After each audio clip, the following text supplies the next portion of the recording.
Satya Sai Vahini, Chapter 2.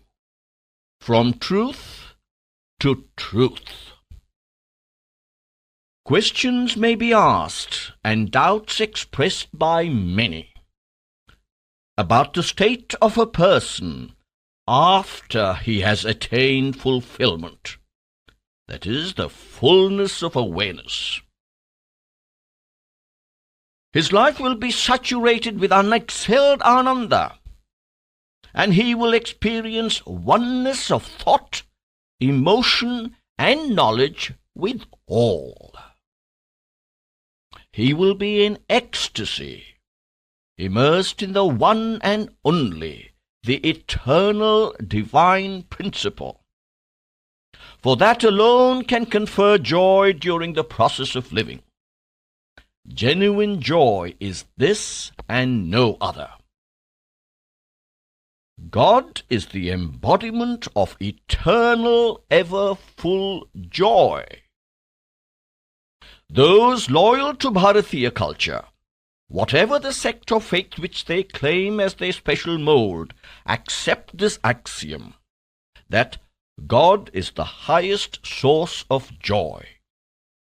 This mata or conclusion they accept as abhimata, that is, dearest and most pleasurable. Fullness means wholeness. Wholeness implies one and not two or three. There cannot then be any place for the individual. When an individualized Atma or Jivi, the particularized, differentiated self, has become full and whole, there is no possibility of his return to the consciousness of the objective world. Some doubts may arise in the minds of many, but this line of thought is not correct. When the individualized jivi becomes fixed in the totality or samasti, that is, the whole, he loses all ideas of distinction and is ever in the consciousness of the totality, the one that subsumes the many. He will then be aware that the reality of each is the reality of all, and that reality is the one indivisible Atma. He will not exhibit any consciousness of distinction between individuals. The divine that he knows as the core of each thing and being is now recognized by him as the divine that he himself is. And so he will be deeper than ever in the fullness of Ananda. How can he then experience separateness? No, he cannot.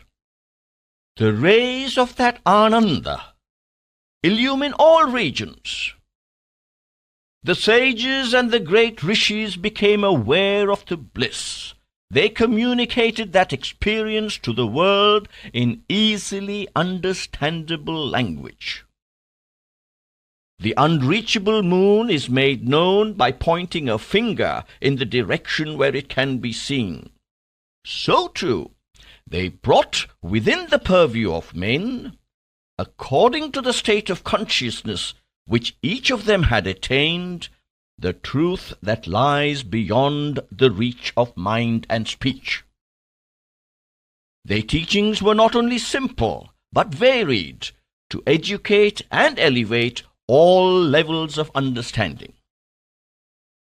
A small example. One feels happy when one has the knowledge that this one little body is his, does he not? Then, when he knows that two bodies are his, should he not be twice as happy? In the same way, with the knowledge that he has an increasing number of bodies, the experience of happiness goes on increasing. When the whole world is known to be one body, and world consciousness becomes part of the awareness, then the Ananda will be full. To get this multi-consciousness, the limited, egocentric prison walls must be destroyed. When the ego self identifies itself with the Jivi or Atma, death will cease. When the ego self identifies itself and merges with the bliss of the One, sorrow will cease. When it merges with Jnana or the higher wisdom, error will cease. Material individualness is born out of delusion. This body which creates that impression is only an ever-evolving atom of a boundless ocean. The second entity in me is the other form, namely the embodied self. When the ego of mine merges with the self in me, then the delusion disappears through the upsurge of its opposite knowledge. When man's thought matures in process of time, undoubtedly all schools of thought have to reach this conclusion. A tree's value is estimated with reference to its fruits. Take idol worship, for example. Moralists, metaphysicians, philosophers, adherents of the path of devotion, and the foremost among the virtuous in all parts of the world, have all agreed that idol worship is highly beneficial. So long as attachment persists to the material body and possessions, worship of a material symbol is necessary. It is but a means. But many decry it as a superstition. This is not correct. It is not the right approach. Such an attitude is just an outburst of foolishness. Is it not a fact that the belief in one's being the body is a superstition? Can the body last forever? Is it not a skin doll with 9 apertures, in which life is so perilously existent that a sneeze may cause collapse?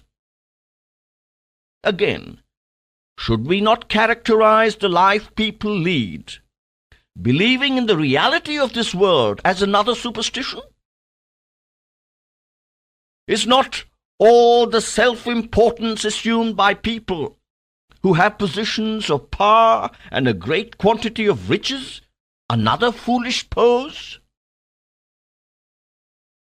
But acts done on the basis of faith in the Atma, the reality within, cannot be dubbed as superstitious or foolish. For every opinion one expresses, if proper reasons are given, all will rejoice. But to declare as superstitious all that one does not like is a sign of frenzy, foolishness, or egoism. We will find it impossible to love God or adore Him unless we meditate on some form. This is as essential as breathing for sheer living. That is a necessary stage in the process of living. One has to accept it as such. Childhood is the father of old age. Can old age condemn childhood or teenage as evil? To experience the divine principle, idol worship is and has been a great help to many. How then can the aspirant and the practitioner of spiritual disciplines condemn idol worship after passing through that stage and deriving benefits from it? That would indeed be very wrong and inappropriate. The Bharatiya march towards the supreme reality is not from untruth to truth. It is from truth to truth, from incomplete truth to complete truth, from partial truth to full truth. For what are sadhanas? Every effort made by men, from the remote forest dwellers and the unsophisticated tribals who adore the gross forms of divinity, to those highly evolved seekers who adore the full and the absolute, is a sadhana. Each such effort will take man a step forward in progress. Each individual jiva is comparable to a bird. It can, by longer and higher flights, rise up into the sky. And a stage may finally be gained when it can fly right up to the full splendid orb of the sun. The basic truth of nature is the one in the many. That is the key to its understanding. The Bharatiyas grasped this truth. They held fast to this key. People of other countries were content to lay down certain axioms and enforcing belief in them. They insisted on the acceptance of these axioms and the observance of rules and regulations that arise out of them. They held one single coat before the individuals of the society where they lived, and required everyone to wear that same coat. If it does not suit the size of any one, there was no alternative coat for such people. They had to live without a coat to protect them against the chill wind. The Bharatiya approach was quite different. For each aspect or variation of feeling and thinking, volition and action, they made available a distinct name and form, and provided modes of worship and ways of adoration in accordance with the emotional needs and intellectual caliber of the aspirants and devotees. Of course, a few had no need for such special consideration and treatment, but many took advantage of this concession and advanced in their march towards wisdom and liberation. For one thing, never was it laid down as part of the Bharatiya spiritual endeavor that idol worship is a must, or that it is a stage that has to be gone through. But there is one fact which each one must preserve in his memory. It is this: Bharatiyas may have attachment to their bodies. They may be attached to the upkeep and development of their standards of living, but they would never yearn to cut the throats of others. The Bharatiya, who is fanatic about his religion, would rather immolate himself in flames raised and fed by him, rather than through hatred burn alive those who do not accept and revere his religion. Bharatiya spiritualism negated the destruction of the Atma, the one inextinguishable truth. For the Bharatiya religion fostered the faith that the self in man is no other than the over-self or God. Bharatiya religion directs long journey by men and women through varied paths, confronted and controlled by varied circumstances, but encouraged and enlightened by various types of faith towards the goal of the splendor of God consciousness or the consciousness of the divine. Though the practices and rites might appear on the surface to be crude, they are not opposed to the ultimate truth. The seeming contradictions have to be interpreted as incidental to the need to inspire people with varied intellectual, moral, economic, and social backgrounds. For example, The light that comes through a tiny piece of colored glass is of the same origin as bigger, clearer light. The extent, clarity, brightness, etc. of light depends on the medium only. The source of all light is the one truth, the source of all, the basis of all, the goal of all, the reality in all, and the center in all. As the thread on which pearls are strung as a rosary, God, or the Overself, is interpenetrative in all beings. In all beings. That is the message of Bharat. All beings, everywhere, anywhere. Examine carefully all the texts and scriptures that deal with Bharatiya culture and traditions. Find out whether in any of them there is mention that moksha or liberation or the highest realization is available to those who are Bharatiyas only and not to others. Can you produce a single statement on those lines? It can be emphatically asserted that you cannot discover a statement like that. Bharatiya spiritualism has limitless vastness and immensely high ideals.